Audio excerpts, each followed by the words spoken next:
Today's video is brought to you by JingleMining.com, cryptocurrency mining hardware supplier and vendor that sells specialized equipment or ASICs to large-scale operations and all the way down to the small at-home miner.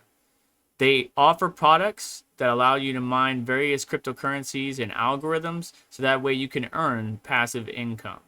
If you want to learn how, click the link in the description, JingleMining.com.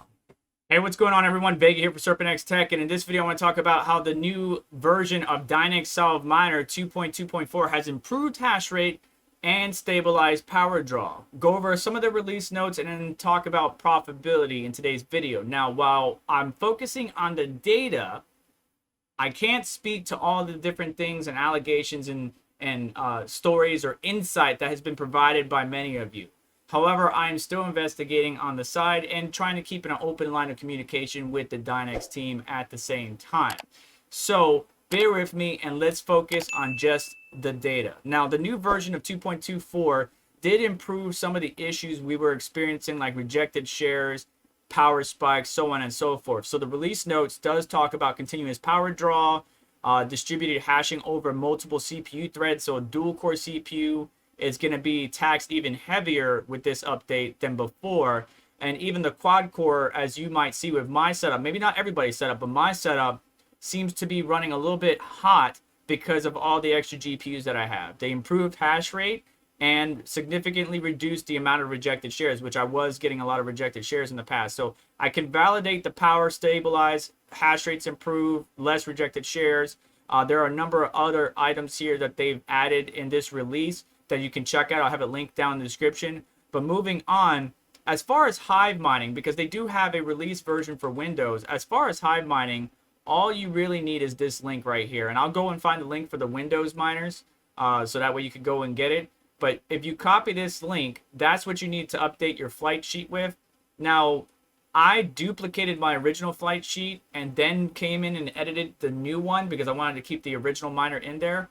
But all you need is this link right here. You change out that installation URL. You can leave everything else however you have it. You know, miner name, Dynex Solve hash algorithm, Dynex Solve wallet is represented by that. Choose whatever pool floats your boat, worker. And now, more importantly, I'm having issues even now with like it keeps on thinking it's being overclocked when it wasn't, right? I took away my core and mem clocks, but it was still saying that it was illegal memory access. So I found out by disabling it, the just command, the dash ADJ, and I had a particular parameter in here. I forgot what it is now, 1192 or 223. I took that out and that fixed the issue, but now I want to tune and I can't really tune. But let's look at the hash rate because that's a problem for me to figure out, not you guys. So right now, the 3080 is making around 237, about 240 hash. This one's really doing a lot better, the EVGA card. So let's say 250 hash at around a way crazy wattage number. That should not be showing that. Let me refresh the page and see if it drops down. Nope, hasn't dropped down. But you can see the power draw isn't as crazy, right? Like it might say 198 watt 1 second, and then it might say 60 the next. So it has stabilized. But the power draw that Hive OS is showing down here at the bottom is not correct. And I'm going to play a quick video for you showing you that. But 2800 watts is what Hive OS is saying this system is pulling. However, when I measure at the wall, you're going to see a different number. Despite Hive saying that we're pulling almost 2.7 kilowatts, we're only sitting around 2000 watts. And that's not including the Jazz miner, which is sucking up 500 and some change.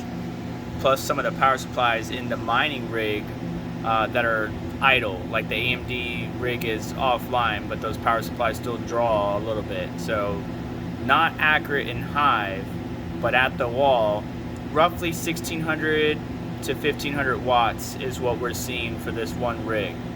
And getting back to the hash rate, you know, this is a marked improvement over the previous. And we can see that with an old video. The 3060 is not on here, but the 3080 originally was getting around 87 to 90 hash. And now it's getting 240, 250, somewhere in there.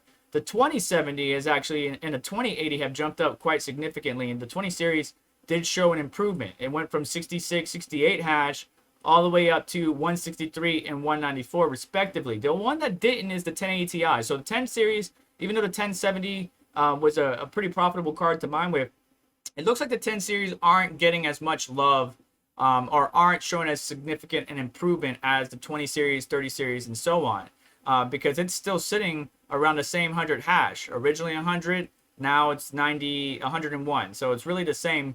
3070, 3060 Ti, they jumped up quite a bit too. Originally they were getting 70 to 74 hashes.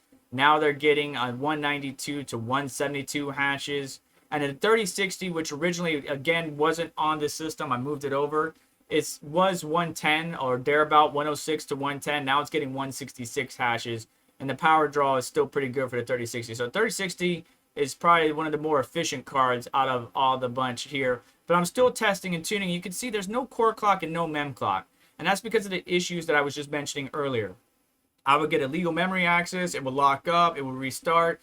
The overclocks would fight, whatever. So I'm still testing and tuning. Some people are able to run the adjust command in their miner and overclock just fine. For some reason, I'm having a hard time. And I think it's because of my CPU.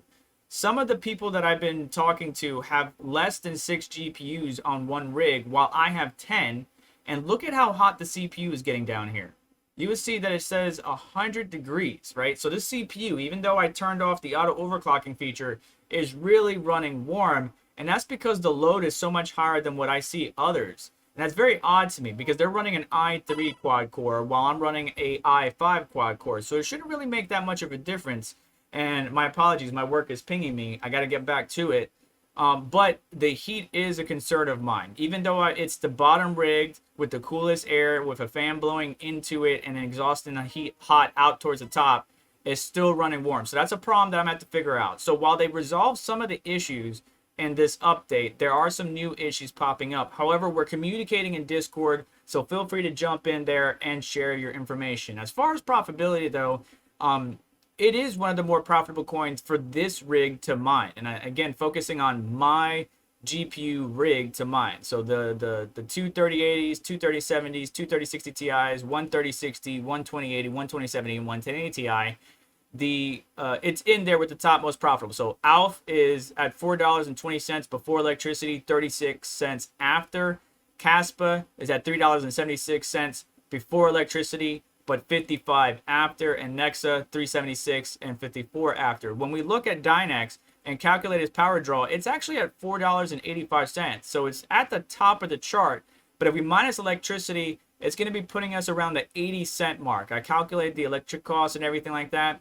And it's going to be putting us right around the 80 to 60-cent mark. So it's just barely a little bit profitable, but it's competing up here in the top of the range right now with ALF, Caspa, Nexa, whereas some of the other coins are negative except for Radiant and so on. So it has improved hash rate, it has stabilized power, and the new miner is being tested out. Now, one thing I want you to note before I let you go is that not everybody has switched over, but we can see people switched over once it became public. There was quite a small group doing some beta testing. This is just made public last night at time of filming, and you can see that the hash rate is climbing up. There's a nice little hump, and as it builds up, as people upgrade or move over to the new miner, we're going to see an increased difficulty due to the increased hash rate, thus possibly reducing the profitability of this particular coin. But just test it, share your data, communicate with people about problems so that way we can work on fixing it. And let me know your thoughts down in the comments below. That's going to do it for today's video. Thank you so much for stopping by. I really need to get back to work. You can hear I'm getting notified. So do me a favor on the way out. Hit the like button. Make sure to hit the subscribe bell, notification bell to stay up to date, as well as check out some of the links in the description to help support the channel and what we do here. And you have yourself a wonderful day. Take care. I'll catch you next one.